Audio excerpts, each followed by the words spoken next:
Hey everyone, you're listening to the Active Turnkey Podcast, a podcast designed for hands-off, passive real estate rental investors.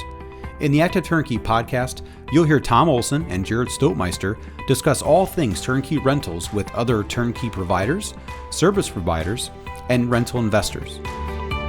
Our goal is to help you reach your financial freedom and whatever comes after that. Let's go. Hey everybody, welcome back to the Active Turnkey Podcast. I'm your host, Jared Stoltmeister, with the Tom Olson. And he's here, present. We are here, and this is a kind of like a spooky, a spooky Halloween week episode. And Tom was really I practicing. just can't wait to go trick-or-treating.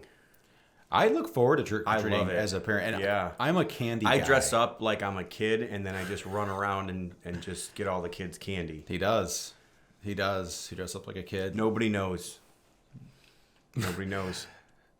Yeah, it's interesting. Nobody knows, Jared. I have a sweet tooth. I'm telling you, even in church, I attend church, and my wife, she knows to have candy for me, and so even in church, I have candy that I eat. All the dentists right now are cringing. I'm 39. I have decent teeth. They're cringing teeth. for two reasons. First of all, they're wanting to listen to about Active Turnkey, the best way to buy rentals, and second of all, we're talking about eating candy. Yeah. So it really does all tie in. Yes, when absolutely. When you put it together. It's kind of like what we're going to talk about, because we're going to talk about a dangerous item, right? So like candy could be dangerous for your teeth if what? Well, if you just go crazy. If you eat too much. Yeah. I mean, it can be very dangerous. It's like real estate. Sure. I mean, growing up, you're always told, you need to have your parents check your candy. I mean, a little candy is good. Sure. But like way too much candy. Well, if you really bad. scale your candy bag, it's possible that could be dangerous for your teeth. It can be, especially when you're going crazy. But I don't know if you remember that, like they were talking about like razor blades and like they would. Man, that's not what I was talking about. Yeah, that's dangerous too. So I was always taught, make sure as a parent you check your kids' food, your kids' or candy bags. That's not what I was talking about. Yeah, I know. I get it. Both are good. Both are applicable. I mean, sure. Especially to this podcast, because we're going to talk about the dangers, right, of scaling your real estate. So I don't want to scare anybody, but it is Halloween. So we thought we need to do something that's a little scary. Yeah. Right? Sure. And, when most of the time investors, especially in their first couple deals, they are very hesitant or they can be very methodical in their due diligence, which is good. Over time, once you start getting more comfortable, I usually tell people that after a while, a deal is kind of a deal. Mm-hmm. It's a deal. I agree. And there's not much difference between this deal or that deal in the end. Now, you want to go through the proper processes, but today's podcast is not talking negatively about scaling. We recommend it. We think scaling is a good idea in real estate. But like anything else, in excess, it can be dangerous. Anything in excess. If Sure. you eat too much food, you're going to get really big. Yeah. Excessively big. Yes. So if you sleep too much, yeah, there's a lot of different biblical principles for that as well. But it's true. So anything in excess, I think, is wrong. But I actually do think that you can get to a point where you're doing too much real estate too fast. Most of the time, it's too much too fast. Yeah. People may say that there's no such thing as too much real estate, and that might be the case. But I do know that there's such thing as too much too fast, and there are some dangers and some pitfalls that sometimes we fall into, and sometimes we just like run into. Oh yeah, full speed. So this podcast, we're going to hopefully maybe just point out some of those. Sure. I don't think it's going to be an exhaustive list of any means.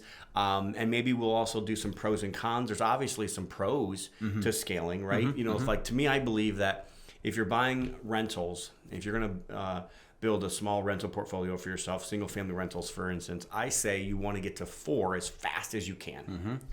And honestly, I don't really believe that there's much danger other than the individual that you're working with. Yep. So I think at the end of the day, it's all about the people. It's all about the people that you work with. And if you have great people, they will figure out how to make everything else work. Yes, it is possible you could buy a bad deal. It is possible that something happens that's out of your control, that's out of anybody else's control. Things do happen. But that's not what we're talking about. What we're really talking about is if you just buy the solid base hits, the solid, doubles, good solid, deals that are going to eventually in the long haul, bring you cash flow, build wealth, and be able to help you be financially free.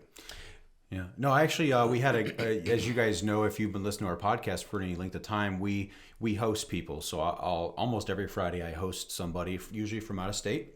They're coming in, and I challenge or recommend you to do that, to verify everything that we tell you about what we're trying to do here. And the guy who came in asked me a really good question. He said this past Friday, he said, tell me something bad that's happened from people who've bought.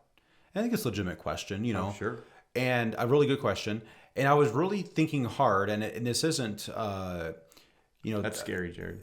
Yeah, I know it is scary and dangerous for me. But I was thinking hard first about the actual asset. Like, has there been a situation where it's just been a really bad, like a horrible, and I really couldn't think of a situation that we've had where we've done our normal process. Now, we've sold a certain product that we know we can't give, like if we didn't place a tenant or we didn't do a rehab, stuff like that, where you're kind of buying as is. But for when we do our typical rehabs, I really couldn't think of like a specific situation where there was just a horrible deal. Well, I can think of, the worst one I can think of. Okay. So I don't want to paint this rosy picture that everything is perfect. Right. But sure. I think the worst one that I can think of, and honestly at this point, I think it's a cash flowing great asset. I really do believe, but it was a duplex. And I don't know, a couple months after, the guy bought the house, found out that the sewer line to the street, was collapsed. And then it wasn't just the fact of just a sewer line, but it was also a sewer line that had to go under the street. That's right. So you had to get streets and sanitation involved. And I think all in all, it was like a $20,000 repair. Yeah. I always talk about, I think, the repairs, the maintenance of the property. If you're buying active turnkey where you're kind of buying wholesale, there's two big risks. And I always say something could happen to the property. You don't know, and then the other risk of that is it not appraising if you're trying to get all your money out with the whole BRRRR strategy. And they don't always appraise. Right. And in fact, like whenever you're trying to do a cash out refi or you're trying to do a quick refinance, I would say the majority of them probably don't appraise now the way they used to. Now, some do, and sometimes they appraise higher than we think they should. Even Jared, you got lucky with one of those. Yep. But in this particular deal, and he's actually a great friend of mine. I feel horrible about it. Yeah. But at the end of the day, like, I didn't know about it. There's nothing that I could have done to know. But it literally could have collapsed after he bought the property. It could have been that way for the last 20 years. But there are instances like that that I would say happen, and I think those are the worst case scenarios. No, that would definitely be. Maybe a year, 2, 3, 4 years down the road, roofs do fail. We are in an area where we have, occasionally you'll get tornadoes, you'll get hail, and you'll get things that if you don't catch it, maybe it was just an older roof and it was fine when you bought the house. And I can say it for me, like, I don't like replacing roofs that aren't leaking and aren't curling and they look good. Like I agree. I don't really care if they're 10 years old. I feel like you're not being a good steward because that usefulness of that roof never got fully used. So I guess if I was in that situation, I probably would have. So that would have been a danger. That would have been. That's a good illustration the of worst. Yeah, I agree. But at the end of the day, I feel like now it's a great cash flowing asset. They have good tenants, and at the end of the day, I think it's going to be a great deal. Even with that, I still think it's going to be. I'm sure he's seen some good appreciation. It's going to the be last couple of years on that. A great deal. That's a good one. I didn't think of that property, but I guess the point is there aren't many. But again, most that's because you're going through a very strict process, and it's one of those outliers that's in a sewer going to the street. That's kind of just a random thing there. But it's definitely something to think about, and you're right. Now, the point of this podcast, again, the dangers of scaling, is to talk through some of those things. And frankly, they're really not much different than our company. Things that we have seen. And so we're going to identify some things. This isn't going to be groundbreaking. And you guys probably would agree with us, or maybe even put on the same podcast with these same things. But these are things that we've seen within our own company that we've had to correct. And then also we've seen this with some investors. And so jumping right in, Tom, the one thing that I've seen that today we are having an issue with is when you're trying to scale is find really good contractors. Really good contractors. Oh, sure. I mean, it's my number one thing that's holding me back to being able to do more deals right now. Like, that's what I believe, at least. I believe that the number one thing for me is construction. If I could scale construction more, and we're living in this weird time right now where nobody wants to work. And so right now that's definitely an issue which could cause delays. It could cause properties to sit longer. It could cause, your prices to go up. I mean, even that, the more houses you do, the more you're going to run into a bad contractor. Oh, yeah. And the more you're going to run into somebody who quits in the middle of the job. And inevitably, if somebody quits in the middle of a job, it's going to cost you more to fix the house than to finish the house than it would. I mean, we try to limit it, even, with our processes of doing over 800 rehabs, we try to limit that as much as we can. But, we just had a deal, for instance, where... it's probably going to cost us about $3,000 more to finish the job than what than what we have left in that bucket, because somebody quit in the middle of the job. So I mean, there's definitely it's not just those things, but it's also can you even find a contractor? Right, absolutely. Can you even get somebody to actually pick up the phone? And so that's a danger. I mean, I do think a pro, part of scaling is the more you get, the easier it is to kind of absorb. Like I said, if you have a big repair, like let's just say a roof goes bad, like if a roof goes bad, it's going to cost you $5-10 grand maybe to fix that roof. So you need those extra. So it's good to scale, but you should know the dangers and try to avoid them if you possibly can. And also don't get in this mindset where you feel like you have to buy, right? Yeah. Oh, yeah. Yeah. And so, I mean, Tom's right. We had that project. And so, again, we have our systems and we do this for a living, trying to bring in new contractors and even subs, new subs providing services.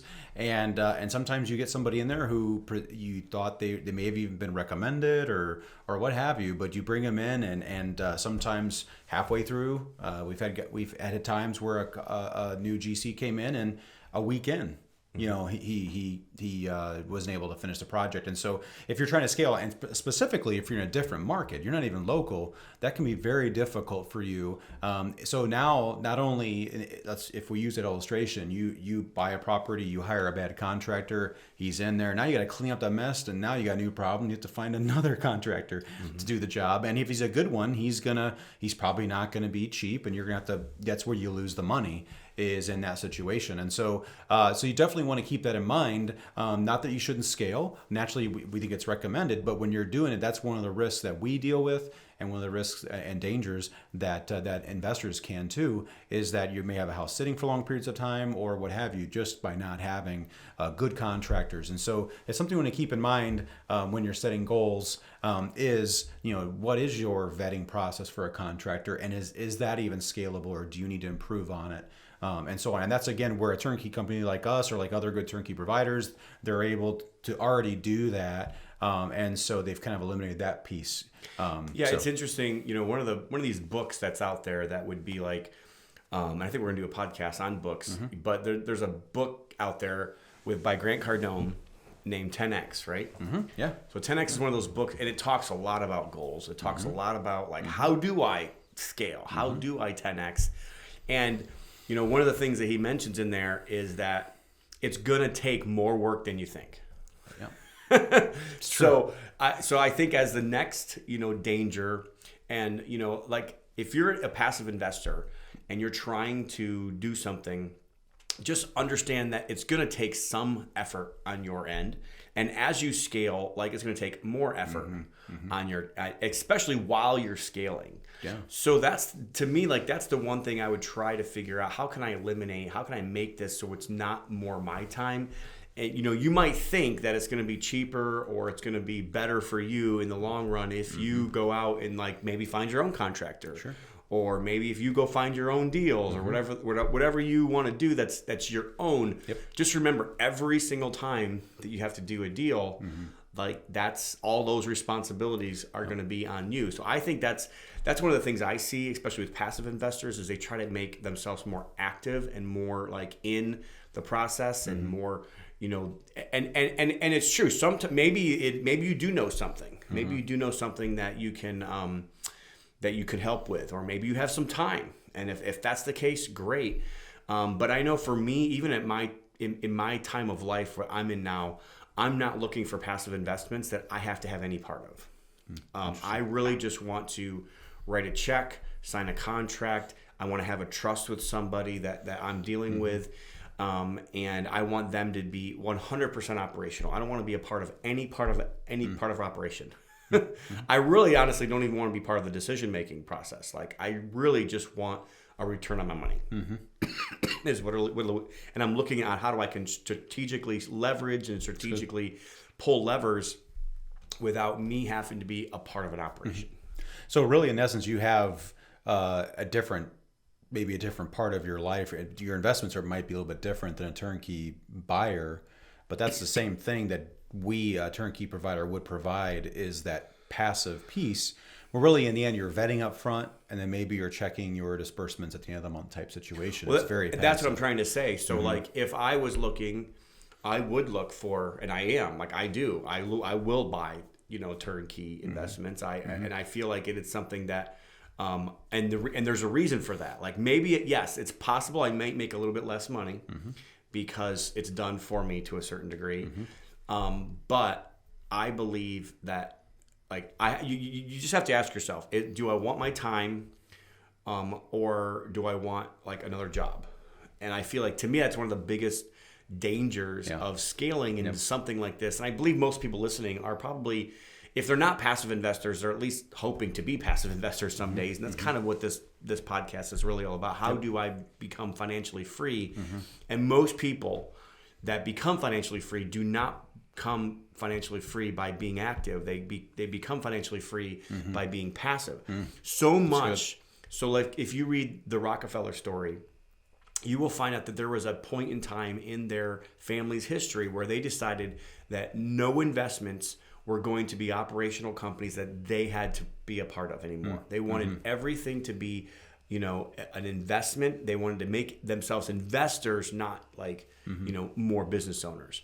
And so, like, it was even funny. We just had our event here, and I had, a lady come up to me, and she was telling me how successful her duct cleaning business was. Oh, wow. And now they're starting to use some of the capital that they, are buying, are taking from their duct cleaning business and buying real estate with it. And I said, okay, well, let's shore up this duct cleaning business and make that thing as profitable as you possibly can. And then either put the passive hat on over here, or you got to get yourself out of this business totally in order to be able to be in this business more. So it is your choice. And maybe you're out there and you're like, hey, I can see myself being an active investor. More power to you. I'm not against that at all. But I think we're speaking mostly to the passive investors. Sure. And, from my mindset and I would recommend, and it's something I wish I would have done more earlier on in my life. If somebody were to say, hey, Tom, you're 44 years old right now, you have bought and sold over 2,000 deals, you've done 700-800 rehabs for people, your property, you have a large property management company, you have a large construction company, you do all these things. What would you have done differently? It goes really back to the basics. It's back to the simple things, like in Richest Man in Babylon, when they teach you save 10% of your money, and then you use that money that becomes a larger bag, of gold or of coins that they talk about in the book. And then that's not meant to just sit around. It's meant to go get put to work. So when we're talking about investments and we're talking about scaling in the investment arena, I don't like mixing the two. I don't like, saying I want to be active, I want to be passive. Like, I want to be passive. And I feel like most people out there should want that as well. So I, just like you, would be out there looking for people potentially that can do work for you.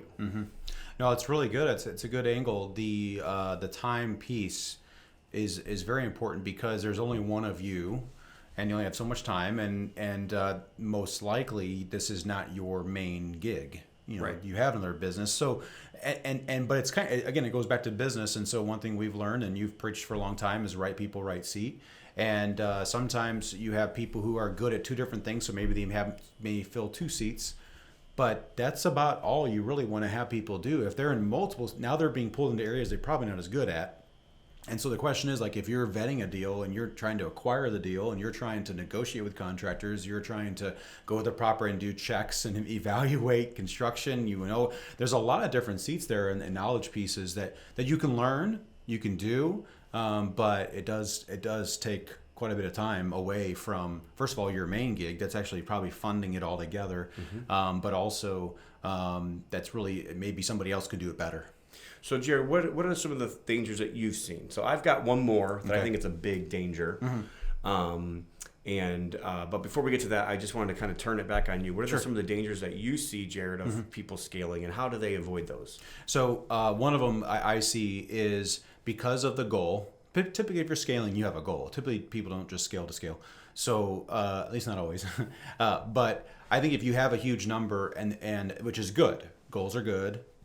But here's the thing: when you have to set goals. I believe in goals. I know. I'm talking to Mr. Goals here. No, I think it's awesome, and I have personal goals too. But I think at some point you become so goal oriented that sometimes the deal itself, you kind of lose sight of the whole point of what you're trying to accomplish. So what happens is, because guys they're trying to get so much done, they really do stretch what they're willing to take on. They're willing to take risks on deals. They're willing to say, oh, well, like for instance, a good thing that we used to do years ago was, we would kind of really try the repair estimate. So we would go through repair. Oh, we could cut this and trim this and get it down. We don't do that at all right now. We're like, no, it's going to be 10 grand more. So, but you dwindle it down thinking you can make the lowest number work the best, right? And have the best outcome. Well, that's an issue. And the same thing goes with evaluating a price point. Now you're extending yourself on inventory so that now you're willing to pay more because you're in a competitive market. All these different things, you're really putting yourself behind, and then that affects your rehab budget. And then that may affect your appraisal down the road. So you're doing a deal just to do a deal, not to, do what you hope for in the first place, right, which was to get a good deal that was going to make money, and then it was going to be a good long-term investment. So, yeah, absolutely. Yeah. Like, that's a great risk and a great danger. I would definitely be careful of that. It's always interesting. I talk to a lot of fund managers, and these fund managers, they've got millions and millions of dollars, and a lot of times they have to place that money somewhere. Yeah. And that's where the biggest mistakes get made is when, like, that money just has to get placed, and people go outside of their boxes or outside of the parameters and guidelines of what they know that they should be doing, and that's a lot of time when they get in trouble, or they create new guidelines that are farther and farther and farther out. And we saw this even with the crash of 2008, with the banks doing all these crazy loans, and 60% of the foreclosures were as a direct result of that one piece of them doing loans that they never should have done. And if you think about that, man, we might not have even had as much of a real estate crash, at least if it wasn't for all those bad loans. Yeah. So definitely don't deploy money and don't do a deal just to do a deal. Right.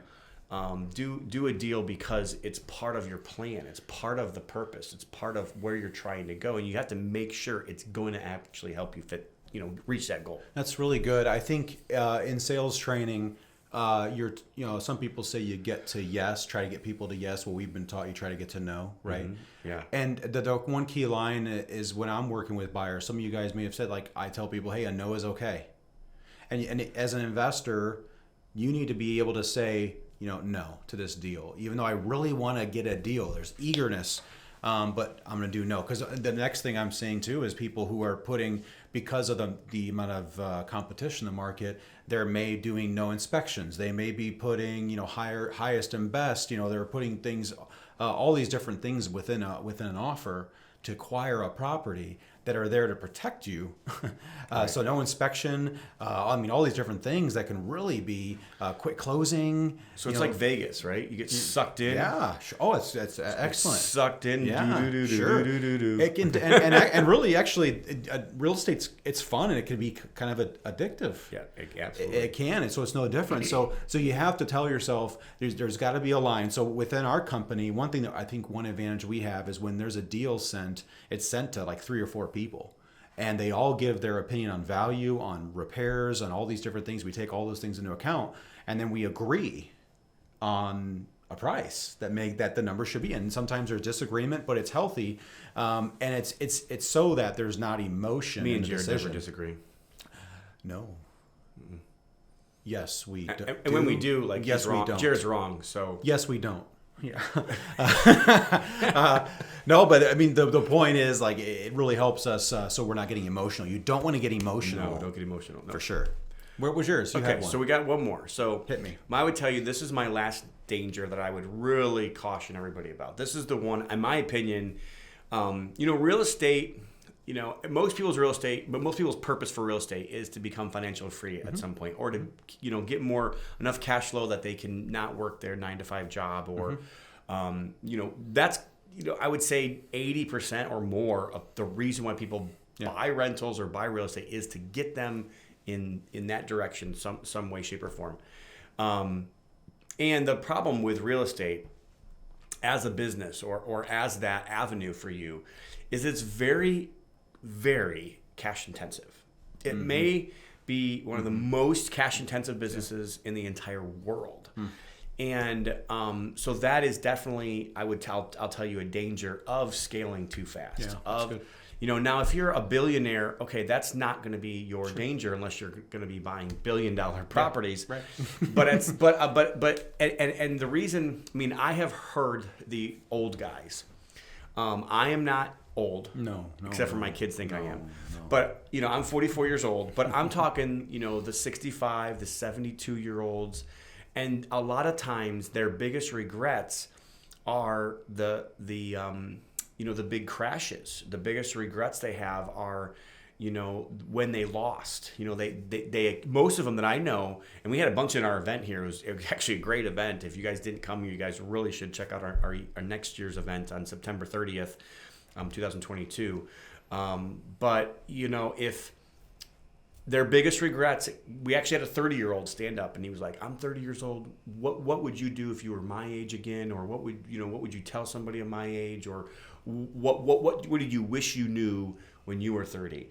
And it was like 5 or 6 of the old timers basically got up and said, I wish I would have been a little bit more cautious. I would, and not cautious as in like, I don't want to set goals and I want to reach my goals, but cautious as in like setting up more barriers and having more cash on hand and all those things that help protect you, because this business is such a cash intensive business. You may actually make money, but lose cash.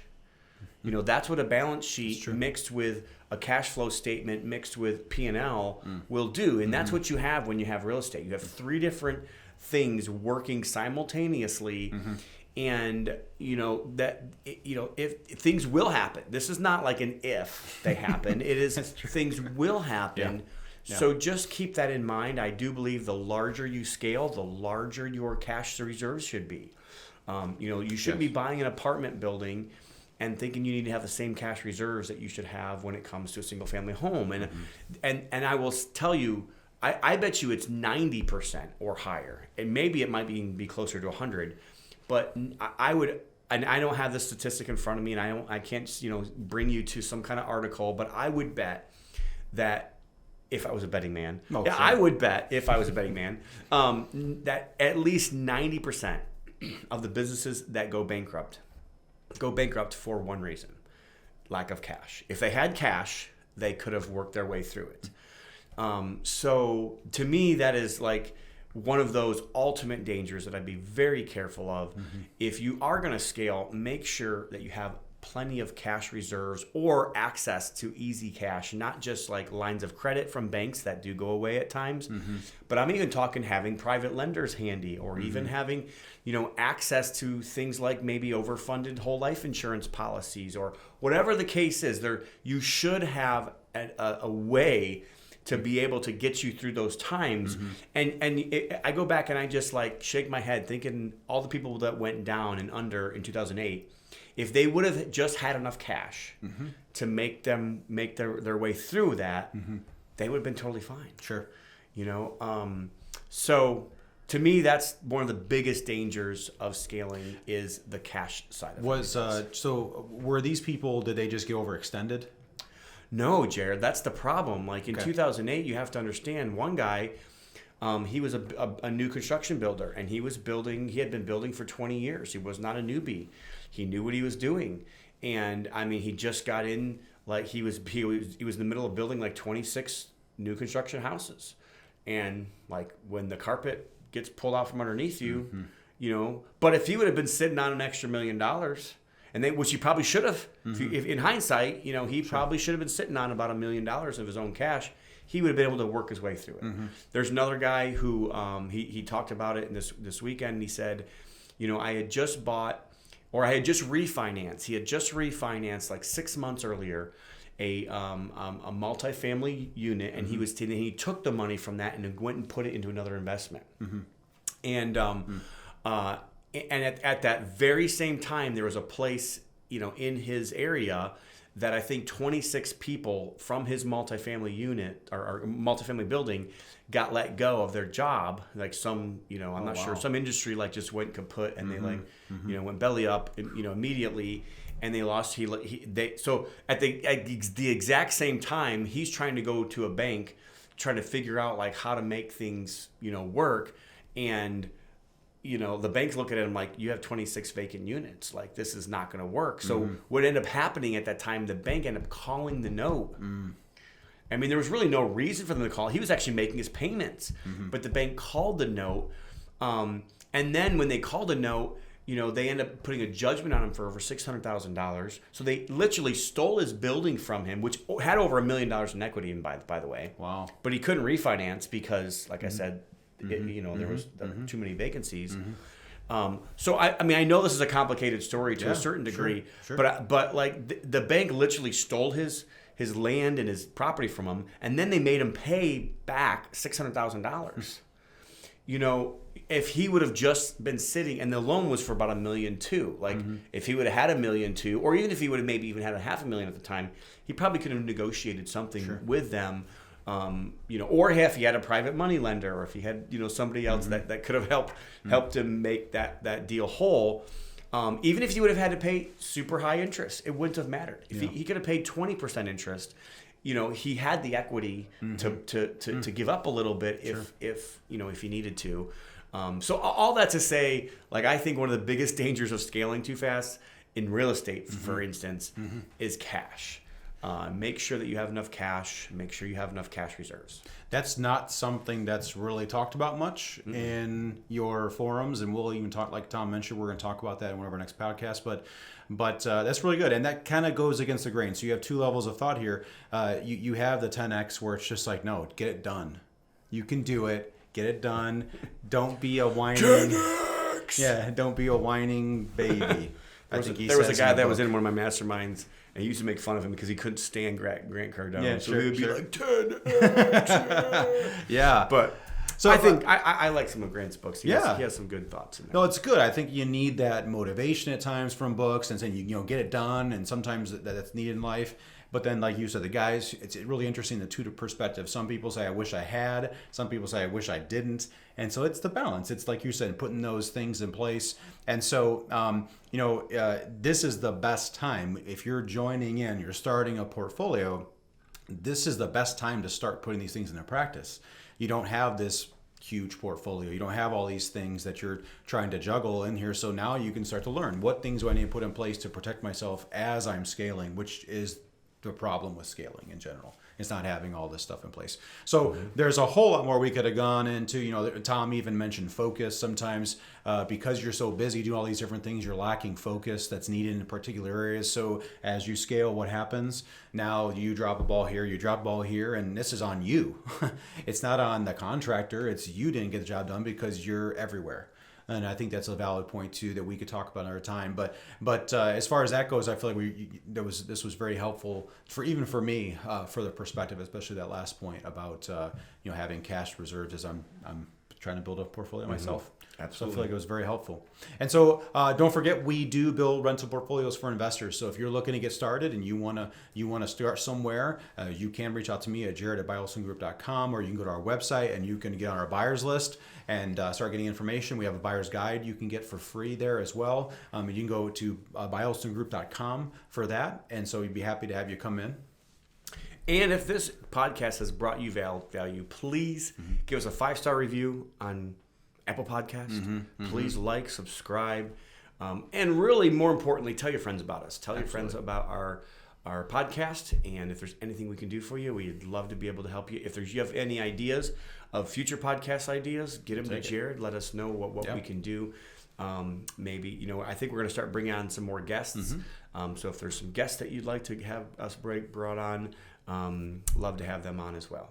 That's a great idea. Any feedback is appreciated, and we definitely need to improve ourselves. So I really appreciate it. Active Turnkey, the best way to buy rentals. See you guys. Olson Group Network makes no warranty, guarantee, or representation as to the accuracy or sufficiency of the information featured in this podcast. The information, opinions, and recommendations presented in this podcast are for general information only, and any reliance on the information provided in this podcast is done at your own risk. This podcast should not be considered professional advice. Unless specifically stated otherwise, Olson Group Network does not endorse, approve, recommend, or certify any information, product, process, service, or organization presented or mentioned in this podcast, and information from this podcast should not be referenced in any way to imply such approval or endorsement. Any third-party materials or content of any third-party site referenced in this podcast do not necessarily reflect the opinions, standards, or policies of Olson Group Network. Olson Group Network assumes no responsibility or liability for the accuracy or completeness of the content contained in third-party materials or on third-party sites referenced in this podcast, or the compliance with the applicable laws of such materials and/or links referenced herein.